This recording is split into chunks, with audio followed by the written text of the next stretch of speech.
What's up, everybody? It's your boy. Did you know that mice experience empathy? It has been definitively proven that mice can recognize sadness in other mice, and it makes them sad too. And that certainly makes all those weird experiments that we run on mice seem just a little bit more messed up than they already are. Isn't science fun? AKA Reed from Shameless Nerd. Today's video is a controversial one, kind of sort of about politics. If you end up liking this video, please consider giving it a like and subscribing to the channel. You can also join these beautiful people on the screen right here by becoming a member, and you will get exclusive access to members-only videos. You can also join the Shameless Nerd Discord at the link in the description, and you can email me with any questions, comments, concerns, or conspiracy theories about mattress stores at readfromshamelessnerd@gmail.com. All right, let's get into it. Before I even get anywhere close to my thesis in this video, I want to say as a little disclaimer that part of the thesis in this video is akin to saying you should stop watching the news. It's not entirely accurate to say that that's the point that I'm making, but it's close to that. And I just want to say that I recognize the privilege in my saying I don't watch the news. I realize that I am firmly and solidly lower middle class with a stable job, and I'm like a white guy, and there aren't currently legislators, fingers crossed, that are explicitly saying they'd like me to stop existing like they do about certain other groups, and it's much easier for me to fully disconnect from current events because I'm not worried about them affecting me in the same way that many marginalized people are, and I recognize that. My rebuttal is just that what I'm actually saying is, first of all, meant to be a little bit more nuanced than that, which hopefully comes across, and secondly, you could throw out that aspect of my point in this video and still get a lot out of it. I think the premise in this video, what I'm trying to argue in favor of, is a really effective and efficient way to navigate one's life and enact change in the world while doing so, regardless of who you are or what affects you at this governmental level. All right, it's time. Let's get controversial. I don't watch the news. I don't watch the news on TV. I don't have a news app on my phone. I don't have any apps on my phone, actually. This is my phone. I can text people or I can call them, but I'm not exactly checking in on Ted Cruz with this thing. I don't check news outlets on my computer. I don't have any social media. The only media I consume online at all is YouTube, and my algorithm is fine-tuned to deliver me nothing but sweet, sweet Pokemon Nuzlocke content, videos of people tinkering with electronics, or music videos from hyperpop artists I'm too old to fully understand.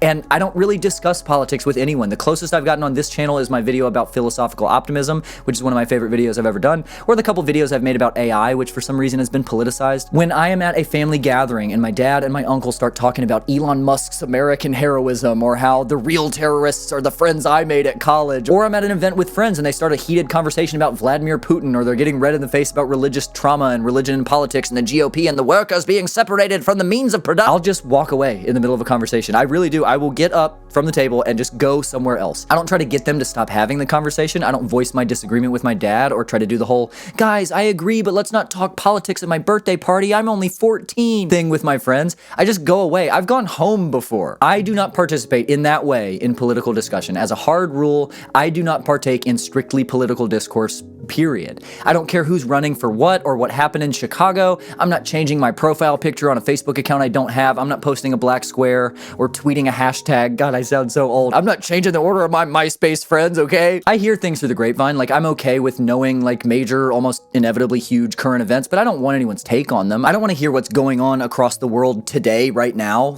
I can't handle that information. And I started this video with what I know is the more controversial part, because I know that the immediate reaction to me saying this is that feels kind of icky. That feels like I'm lacking compassion or empathy, or that I'm trying to live in a bubble and live blissfully unaware of the realities of life, and I'm being unrealistic and selfish. And I mean, kinda, yeah.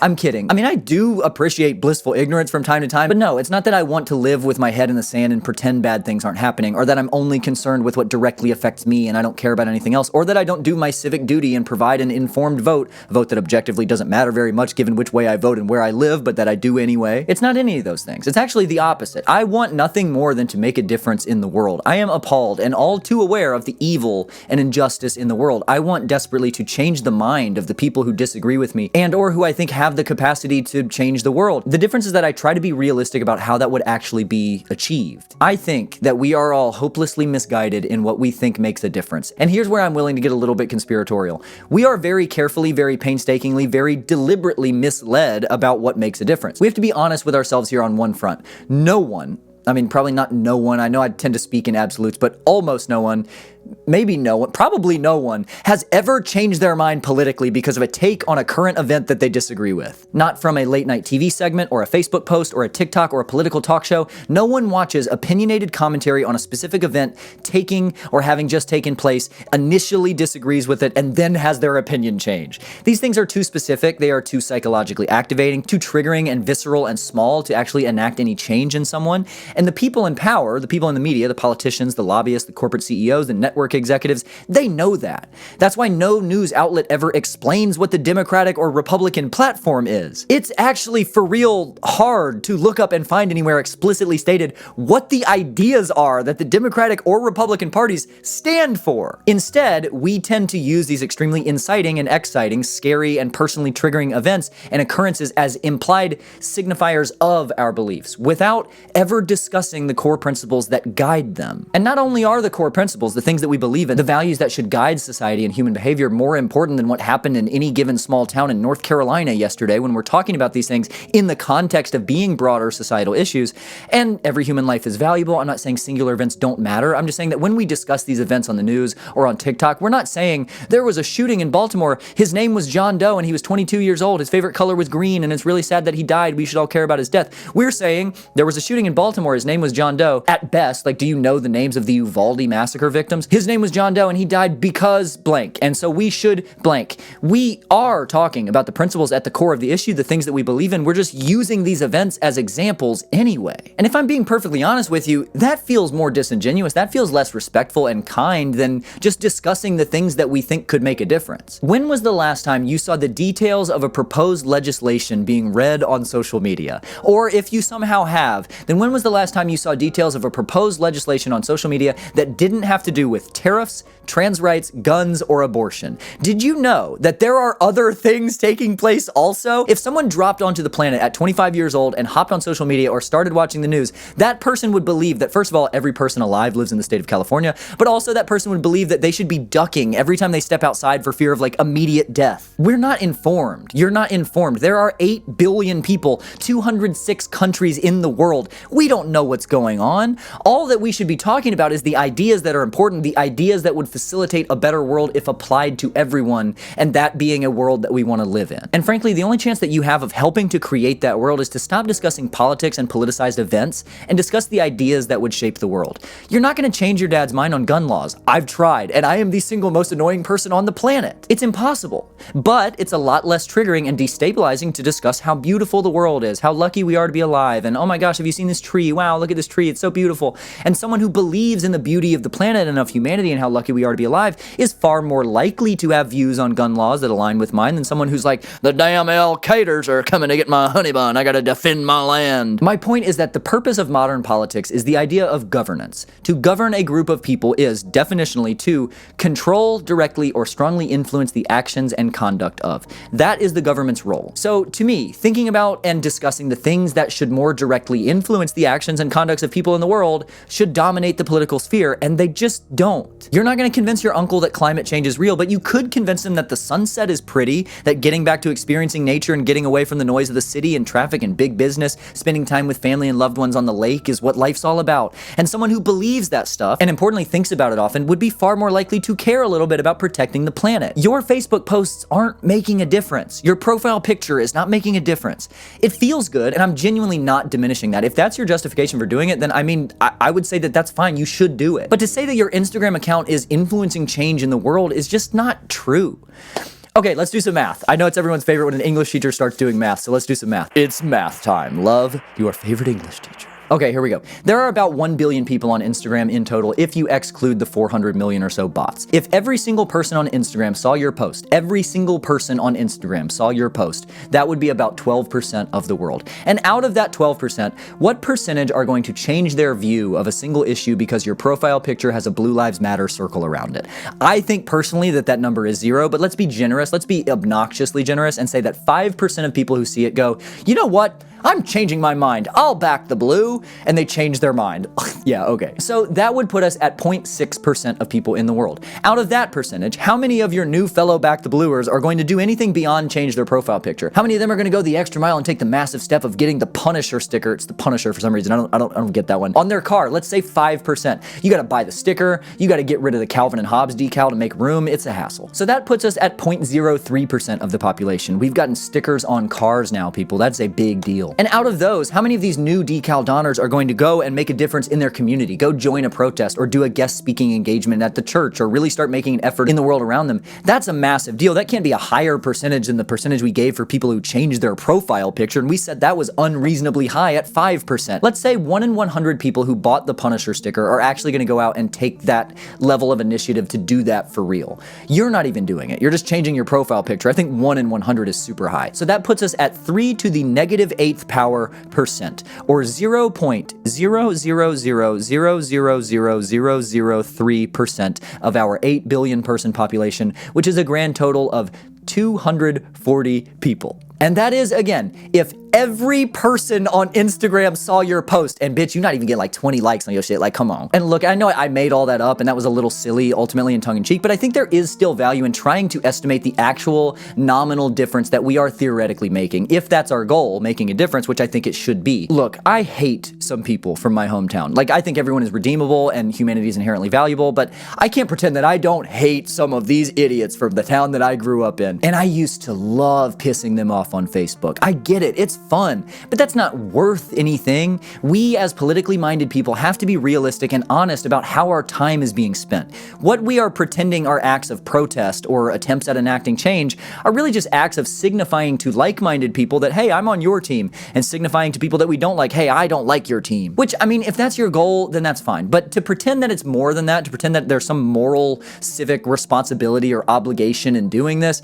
I think is derivative, like, at best. If we want to make a difference, we should all spend more time discussing what we stand for than what we support. And this is the underlying premise of my whole annoying little shtick. I've gotten backhanded compliments on my channel from people with whom I seem to adamantly disagree politically because, oh, it's so refreshing that your channel's apolitical. I've been told that I don't get to have an opinion on whatever event is being argued about at the dinner table because I don't watch the news, I'm not informed, I couldn't have an opinion. I've been told that I'm not doing my part, adhering to my responsibilities societally, because I'm not up to the minute on what's happening. And none of these things are true, and they wouldn't be true for you either if you started standing up for what you believe in and not what you support, and stopped watching and talking about the news and more about what the news represented for you. And the world would be better because of it.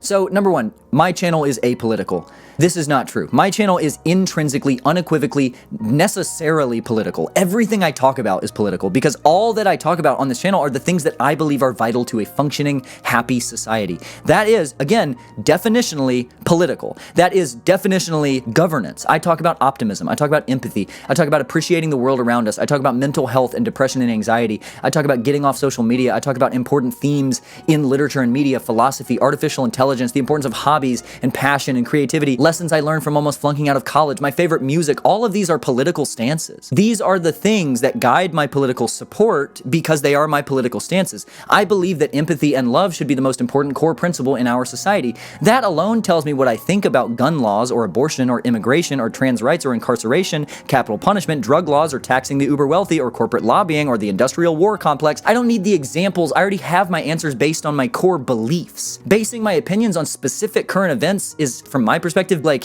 irresponsible. If you are, you're being influenced by your emotional response to an event, the bias in reporting on and the presentation of the event, the subconscious bias of wanting to align with your peers who are talking about the event. These important things should be based on the principle, not the reaction to a distorted representation of an already hyper-specific exhibition of an only arguably correlated effect of these important things on our society. In other words, to make a difference, to change minds, for our thoughts to mean anything to anyone, what we must do is air out the principle, not our thoughts on the effect of the principle. You have to get to the root of the thing. In a conversation about incarceration, for example, the conversation has to start from a definition and clarification of the purpose of incarceration. If you are arguing that ex-cons shouldn't be tagged as felons for the rest of their lives because it increases recidivism, given that the purpose of incarceration for you is rehabilitation, and they're arguing that tagging them as felons forever doesn't matter, given that their purpose of incarceration is to remove people who, from their perspective, are dangerous from the population, it doesn't matter what case you make about recidivism rates and and ex-cons trying to get jobs after their incarceration,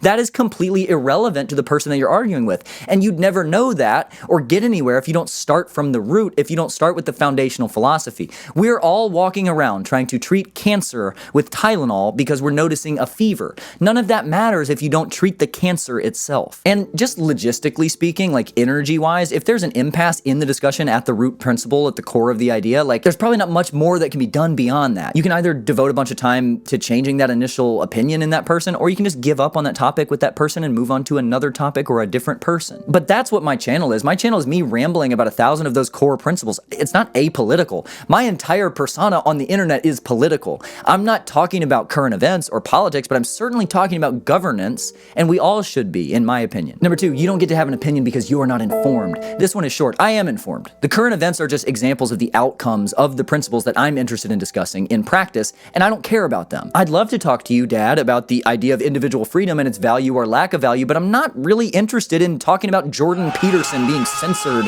by not being invited to any given college campus to talk about wokeism. Like, does that not feel really silly when you look at it from that perspective? Am I crazy? Don't answer that. Number 3, you are not doing your civic duty, upholding your societal responsibility. I'm doing my part by making sure I'm educated. You have an obligation to be informed. Okay, part of my response to this is going to sound a little bit self-important, but I want to preface it by saying I was having a conversation related to the main idea in this video with one of my best friends the other day, and this first point of this was his. Like, I'd honestly never made this connection or thought about it this way, but I think it's a good point, so thanks, Collier. The people who have tried to argue that I'm not doing my part for society politically, Dad, are objectively doing less than I am. I am literally a middle school teacher. This is my 7th year teaching. I have taught over 1,300 kids over those 7 years, and every single one of them was taught explicitly about critical thinking, defending one's argument, discerning what is and isn't a credible source, the importance of reading, and they have been taught implicitly just because I am who I am, and I spent a year like responsible for them through example and practice, empathy, compassion, acceptance, patience, grace in being given a million second chances, responsibility, the importance of deadline, the list goes on and on and on. I am literally teaching the young people who will go on to directly inherit the literal physical community that my son will inhabit as he grows up. There are few people who are upholding their societal obligation more directly than our teachers. But that's just kind of me defending myself based on my like career choice. More directly in response to the criticism that I'm not doing my part and someone who is extremely informed up to the minute about current events is, I would like to point out something that I think about a lot. I've heard it addressed in a more abstract way by people like Jonathan Haidt or Ezra Klein, Malcolm Gladwell,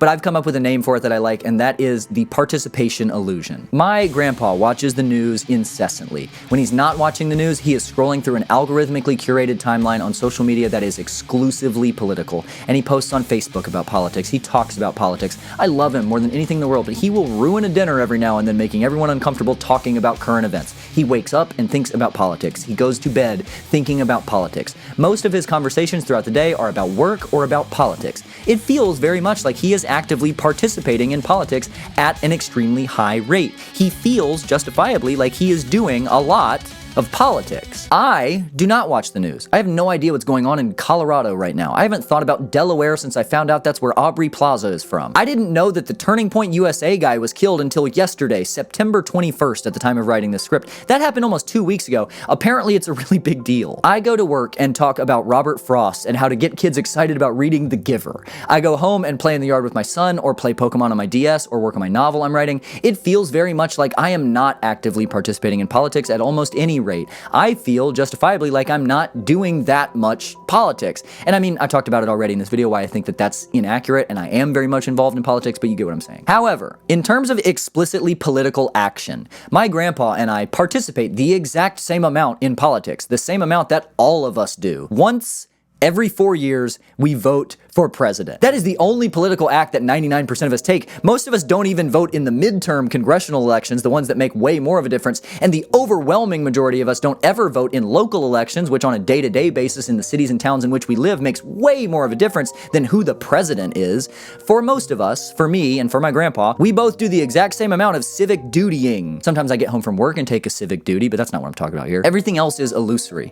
Everything else is not doing anything, and ultimately, it's not even making a difference as to how we're doing the thing that we are doing. He has voted the same way, straight ballot every year since at least 1993 and probably before that. Bill Clinton just seemed so cool in the 90s, I heard. I figure maybe he voted for him. Doesn't seem quite as cool now as he used to. I have voted the same way, straight ballot, since I became eligible to start wasting my vote in 2016. Watching the news or not watching the news, worrying over the news, being worked up over the news, posting on social media about the news has absolutely zero effect on our political participation. Everything else is illusory. That is the participation illusion. It feels like you're working harder, you're certainly making yourself more miserable, but you're not doing anything more than I am. I'd argue that I'm actually doing a lot more than it seems, and that's the whole point of this video, but if we're being strict about it, 99% of us do the exact same amount of political participation, whether you're watching the news or living in a cabin eating wood chips. The rest is illusory. Jacob Collier, one of my favorite musicians and just like public personalities, a real genius and positive ambassador for music and humanity, once said in an episode of Last Meals, which I'm just now realizing I've referenced twice in my last 3 videos, Last Meals, whatever. To anybody that wants to change the world, it might feel like the world that's most worth changing is the one that's outside of you. It also might feel like the way to change the world is to stand against people, or to stand against things, to hold up a flag and say, I'm not this, I'm not that. But I would say that, first of all, the only world that you can change is your own world, and the only world that you can ever build is your own world. And your world is worth building. Your imagination is worth taking seriously. And that is what I just spent 4,675 words trying to say. Sorry for being so long-winded. Thanks for watching. See y'all next time. In today's post-video video, let's lighten the mood a little bit. It is time for another defense of a musician I really love. And today, that artist is going to be Never Shout Never. Look, I get that Christopher Drew of Never Shout Never looked like this. I get it. I know that's insurmountable for a lot of people, and there's nothing I can do about that. He looked like that. And I know that he sang kind of like this. You say we're both little people and you like it that way, but in time I'm gonna put this body to shame and grow old, wear a suit like my old man, pack up all my things and get my ass out of town. We got it good, whether you like this town or not. If that's where the conversation stops, then so be it. I also know that on several of his most popular songs, the primary instrument was a ukulele, and I know that that's insurmountable for a lot of people. If the ukulele's too much for you, I understand not liking Happy or Trouble or Cheater Cheater Best Friend Eater or Your Biggest Fan, but there is simply no excuse to not like Here Goes Nothing. What I have listed as my 3rd favorite song of all time on a top 50 favorite songs of all time playlist that I have painstakingly updated now for over 4 years, or Dare for Distance, one of the sweetest and most charming little songs about a long-distance relationship that has ever been written, or On the Bright Side, a genuinely beautifully written song featuring lyrics like, you're only as tall as your heart will let you be, and you're only as small as the world will make you seem. Like, they're just good songs. One of the things that I'm constantly saying in defense of the like emo pop punk shit that I love so much is that some of the aesthetic may have aged poorly, some of like the vocal affects are no longer in vogue, some of the tropes are corny, but the artists from that era that were great are being unfairly punished for being products of their time. It's not Christopher Drew's fault that he made music in 2009, that's just when he was like music making age. We let Keith Urban sing in a country accent. He's from Australia. No one says Pearl Jam isn't great because Eddie Vedder sang like, like, we make fun of that, but we don't dismiss the band on that account. Why do we do that with pop punk? Harmony by Never Shout Never, his debut album, was a genuinely compositionally impressive album. It's unique sounding, like this bluegrassy folk pop emo blend that I really think he only ever achieved to that like extent. It's thematically deep and interesting. There are very well executed themes of like anti-capitalism on the song Piggy Bank. There are themes of like social contract philosophy on the titular track Harmony. There are Death Cab, like Ben Gibbard sounding lyrics on I Love You More Than You Will Ever Know that I honestly like just as much, if not more, than I'll Follow You Into the Dark. And on that album, Drew hits pop highs and ballad meandering as well as I've ever really heard executed in that way, while being impressive vocally when he wants to and then doing his like kind of cutesy little shtick when he doesn't. And then after this album, just like as an artist, his evolution is respectable and interesting in my opinion, in that like he had mega stardom level hits doing the most like, derivative kind of version of his shtick in songs like Trouble and Smell You Later, and he just never did that again because he didn't want to, and so he just made like straight up psych rock indie music after that.